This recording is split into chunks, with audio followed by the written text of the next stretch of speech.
Good afternoon, everyone, and thank you for joining and listening in. I really appreciate it. I know it's a long day. It's right after lunch, so I'll try not to put you to sleep with the presentation. I would like to. I'm really appreciative of the time that you're sharing with me today. I'm going to be speaking about the real-time streaming solution for a call center analytics. Specifically, we'll start talking about some business challenges and then the technical enablement that took place. So before we dive in, I just wanted to introduce the company that I represent. It's the Hitachi Solutions. It's been around since 1910, has been a leader in manufacturing innovative products and solutions that support industry and social infrastructure around the globe. It employs over 368,000 people globally, comprises 853 companies, and covers over 100 plus countries across the globe. A little bit of a bragging slide. I usually don't do this, but would like to credentialize myself a little bit. I'm a Director Solution Principal, AI Strategist for Data Science and AI in North America. Cover both the US and Canada. Have a doctorate in mechanical engineering, worked in multiple industries, including shipbuilding, nuclear, aerospace, chemical manufacturing, retail, banking, and now in the consulting industry verticals. I kind of specialize in the design of the real-time generative AI and classic AI platforms, so leveraging LLMOps and MLOps in alignment with the business objectives, clients' KPIs, and the highest business value. So the solutions that we've developed cover various business verticals, including manufacturing, legal services, major construction, renewable energy, healthcare, specialized services, retail provider, and financial services as well. In terms of the agenda, what I'd like to touch on today is the business challenge that the customer faced and we helped address, and the way we kind of approached it from the technical enablement perspective. I'll give you a very quick little demo. It's going to be voiceless, but just to show you how it looks in real life, and then we'll talk a little bit about the looking forward. So a large international client with a business footprint in North America, covering Europe and Africa, reached out with an interest in having a real-time streaming solution designed and implemented for its call center handling incoming and outgoing client calls. So the client had a previous bad experience with another vendor, who overpromised and underdelivered on the latency of the streaming solution. So the streaming latency was key. They really wanted to have a solution that would be implemented and running almost in real time. So the previous vendor delivered an overcomplex streaming data pipeline, resulting in the data taking over 5 minutes to reach a visualization layer. So the client felt that architecture was too complex and involved many services integrated together. So our immediate challenge was to involve actually gaining the client's trust and proving that our design and implementation quality would supersede a previous experience. So from the high-level overview perspective, what we ended up doing from the technical enablement standpoint was we implemented a call center streaming solution with Azure Databricks being at the core of it.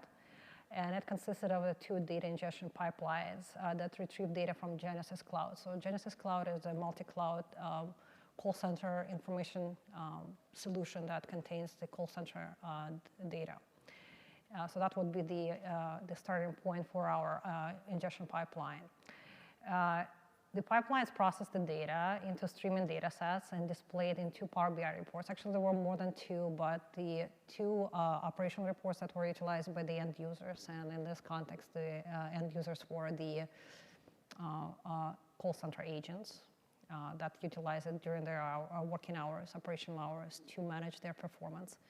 And also, we developed the Power BI reports that enable the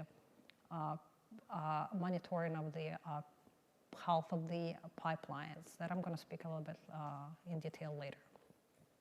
So one pipeline processed the user activity or agent presence data, and it had a corresponding Power BI report displaying the latest activity for each agent.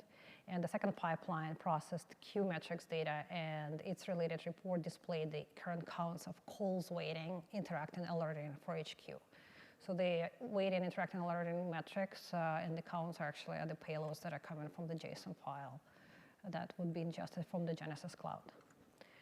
So before I go into the details, I'd like to cover the first user activity pipeline, but specifically the sort of overall overarching reference architecture for that. So as you can see on the top left, our starting point would be the Genesys Cloud that contained the user activity metrics in them. So we implemented the Databricks job that the whole purpose would be to ingest data and enable a Genesys data import, and that finally would land the data further into the event hub with another Genesys import job. For all those connectivities, we would use the REST API endpoints to drive the ingestion. Then we would enable the actual Delta Live table pipeline that consisted of various notebooks, which I will cover in detail a bit later. But as you can see, the medallion architecture was implemented from bronze ingest to silver ingest to gold ingest layer, which was followed by another Databricks job that would basically run the Power BI export to ingest the data, to push the data from the gold layer into the Power BI report. Power BI report was the visualization layer that was utilized, that would be displayed for the team to leverage. From the user activity reporting, so as you can see that this is just a view of what the user may see on the screen. So it would display the information per user, per department, and the statuses of the statuses of the situation per user. So some users would be, for example, available, some would be off queue, some would be on alert, some would be interacting, so that could be displayed. Obviously, we had to sanitize this because these were actually the real data. On the far right, basically shows the JSON payload data that actually would enable the scheme that would enable this visual representation. So it's quite elaborate.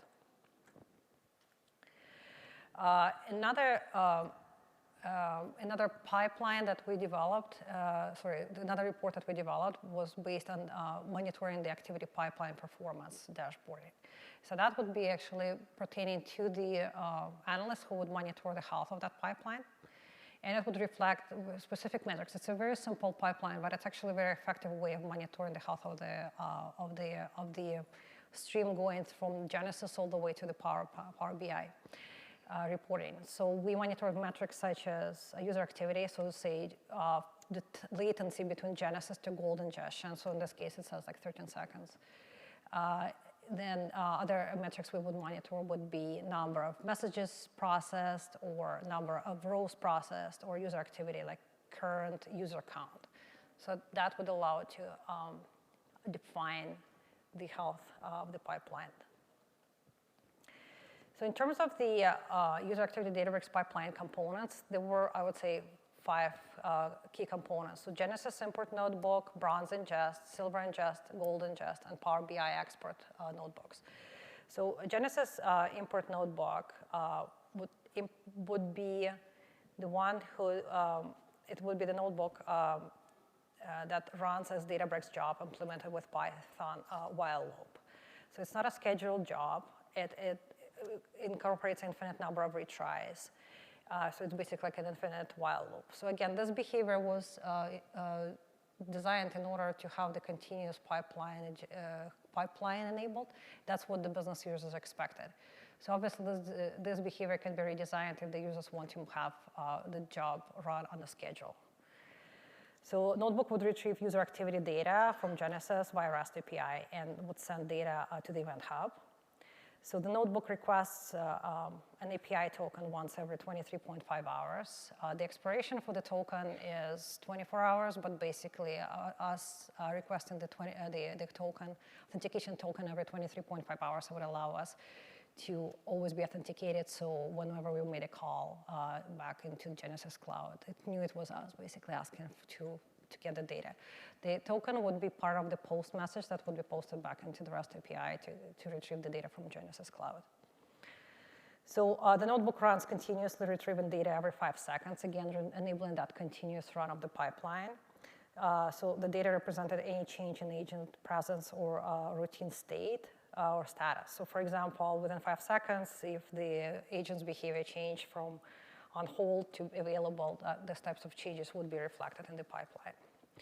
So the following 3 notebooks, such as bronze ingest, silver ingest, and gold ingest, would be constituting the components of the DLT pipeline.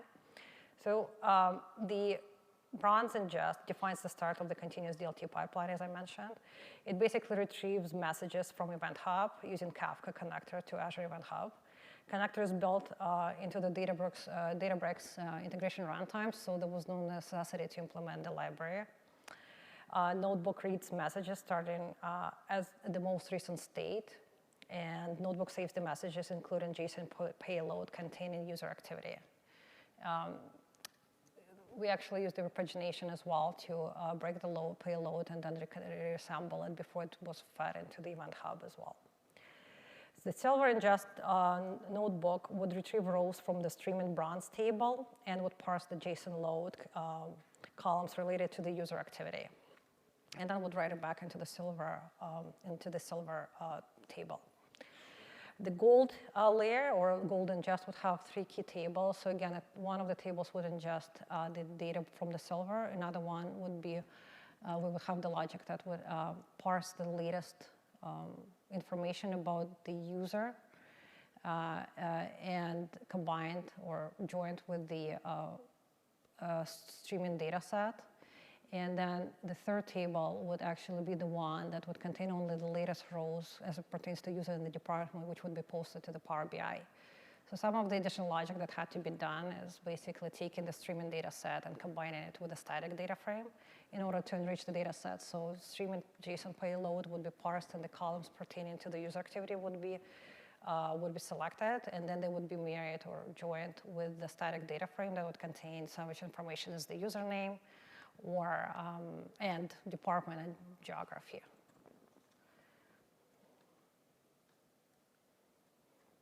So another pipeline would constitute the Q metrics pipeline, and again, the implementation looks very similar, except that the ingestion piece. So again, we would start with Genesys Cloud, but the ingestion piece would be enabled with the Azure Web Job, and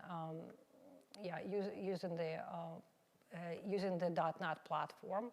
So that allowed to, again, ingest the data in that contain the Q metrics and their counts, and they would be loaded into the Event Hub. Again, the REST API approach would have been used. So DLT pipeline would look similar. We always follow the medallion type of architecture, so bronze ingest, silver ingest, and gold ingest.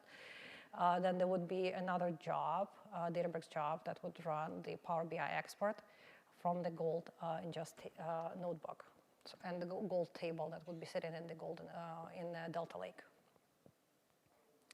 So the types of metrics that you would see in this case would be the calls waiting, calls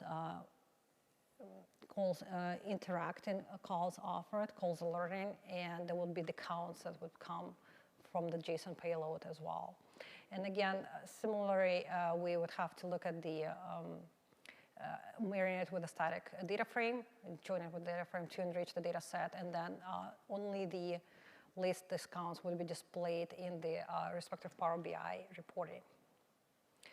Similarly, for this pipeline, we've enabled the Q metrics pipeline performance dashboard. Again, the audience for this would not be the agents sitting in the call center. It would be the analysts or engineers who would be monitoring the health of the pipeline. So similarly, tracking the metrics such as the Genesys to Gold ingestion latency, number of messages processed, number of rows processed, queue counts would be the very effective metrics to monitor to ensure that the pipeline is running healthily.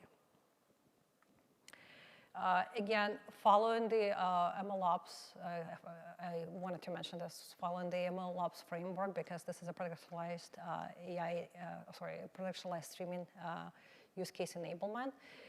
We have the number of notebooks that are chained, and we follow the same pattern, implementation pattern. So in this case, repeating the pattern that I described earlier. So we had a bronze ingest, silver ingest, gold ingest, and Power BI export notebooks. So bronze ingest, silver ingest, and gold ingest constituted a part of the Delta Live Table pipeline. I'm going to switch quickly to the short demo. Just wanted to display how the dashboard looks in real life. So as you can see, the numbers are updated in real time as we have a continuous pipeline running. So you can see the department, calls offered, waiting, interacting, and such. In the back end, there are Delta Live Table pipelines that are running. Just wanted to comment on our experience with Delta Live Tables. We really appreciated the fact that we were able to use batch and streaming solution with the same API. We really enjoyed the fact of changing the data frames and ability to propagate the data down the stream as we developed a solution. Also, we did find that it significantly simplifies the ELT implementation, so make it very declarative for us. So these are the components that, and this is the experience we wanted to share with the team here, we believe that this is a great way to implement the streaming solutions in real time.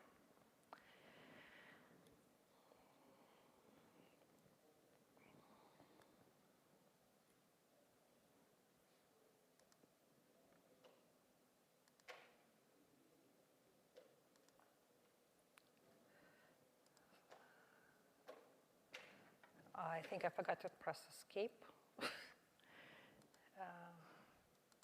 So this is, let me just go back to the screen.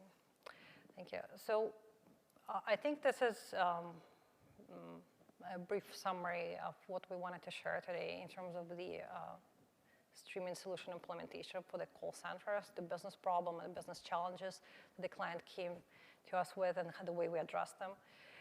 So in terms of the performance metrics, the actual latencies from the time that the data is ingested from the Genesys Cloud all the way to the visualization Power BI is within seconds. So it's definitely orders of magnitude in terms of the improvement from the where we started, where the previous solution was over 5 minutes, and it was not acceptable to client. It's a fully operationalized solution that's utilized by the users in the call center.